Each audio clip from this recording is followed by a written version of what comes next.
The Netflix docudrama Rob Peace is a movie detailing the accounts of a young man who's working essentially to help his father be released from custody. His dad was ultimately arrested and convicted of murder, and Rob strongly advocated on his father's behalf.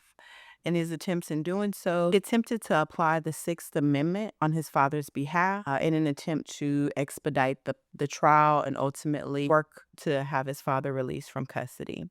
While his attempts were unsuccessful, it is definitely noted that he, as a young person, was pretty clever in his attempts to utilize the Sixth Amendment as a means and vehicle to ultimately work to release his father from custody. Welcome to Want More with Dr. Moore, the criminologist of the Bay, where we bring you stories and insights at the intersection of justice and society. My name is Dr. Talia Moore, and I am your host. Today we'll be examining the case of Rob Peace. The story of Rob Peace focuses on the themes of justice and struggle, adversity, and actually the ability to prevail in light of all of these things as well.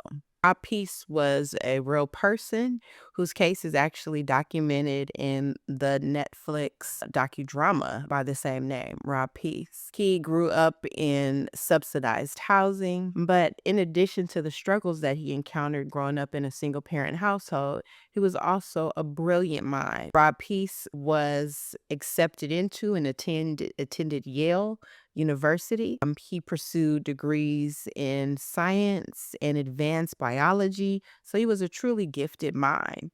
But on the flip side of his lived experience, he also was dealing with a father who was in custody since he was age 7. And so Rob's duality in his life circumstance was one of an Ivy League scholar, and that also of a child in a broken home whose parent, his father, was in custody essentially his entire life. So Rob really worked as a young person for his dad's release, and in his attempts utilized the Sixth Amendment, which was actually pretty genius, especially for a high school student who hadn't received a degree, let alone a diploma as well. And so while the use of the Sixth Amendment wasn't successful, it actually really highlighted some concerns involving Rob's dad's case.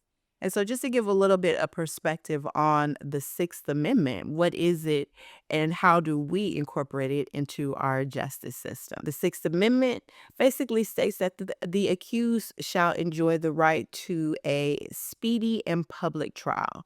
This amendment really ensures that people are not just held in custody for extended periods of time without being charged, and just sitting there until someone decides to hear their case or put it on the court docket.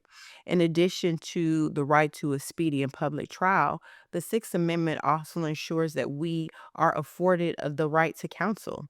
Even if you can't afford one, it's often stated you will be provided an attorney even if you cannot afford one. So the Sixth Amendment really ensures that our court rights are protected as we are encountering a case.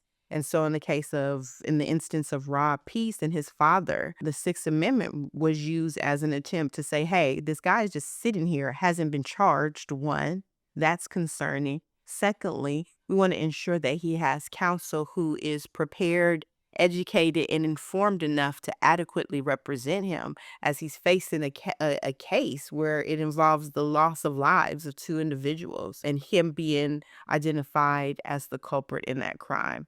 So you can see the heavy hitting impact of the Sixth Amendment and really why that was one of the means that Rob used in his attempt to help free his father from custody. I chose the Rob Peace story for a couple of reasons. But it was interesting. Mary J. Blige is the character's mother. I'm a huge fan. But really what I really resonated with was the fact that he and I were born the same year, familiar with what the justice system looked like in the 90s in particular and how heavily punitive it was, especially for people of color.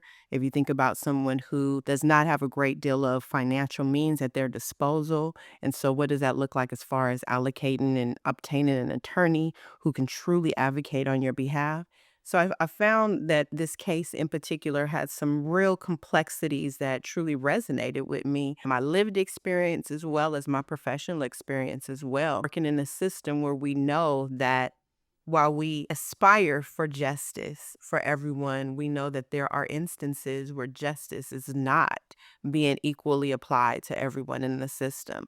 And so, in watching the Rob Peace story and really seeing how his father really depended upon him to provide the legal advocacy that really an attorney should be providing for him, I just thought it was very interesting, heartfelt, powerful, as well as a true depiction of what the judicial system looked like at that time, especially for a person of color, a man of color, someone who is living at barely the minimum wage and trying to make ends meet for their family. And how does the judicial system advocate and really support them? I found Rob Peace, the character, to be really inspiring in the fact that he was going through all of this, doing the legal research on his dad's behalf, starting as early as 7, but really working as a high school student, having not yet earned his degrees or even his diploma, but he was still advocating for his dad.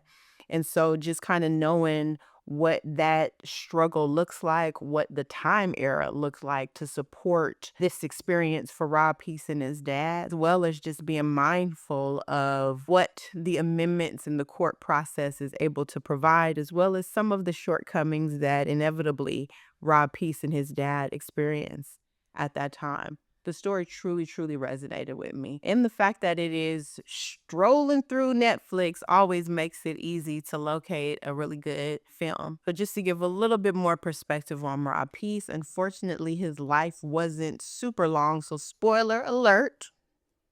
You will come to find that out, that he actually lived beyond his dad's years, and even up until that point, he really continued to advocate for his dad's release. Thank you for tuning in to Want More with Dr. Moore, the criminologist of the Bay, as I examine cases and bring the details to life to you. If you found this episode informative, please like it, share it, and follow me on all of the social medias. Until next time, educate, empower, and enact the changes you want to see.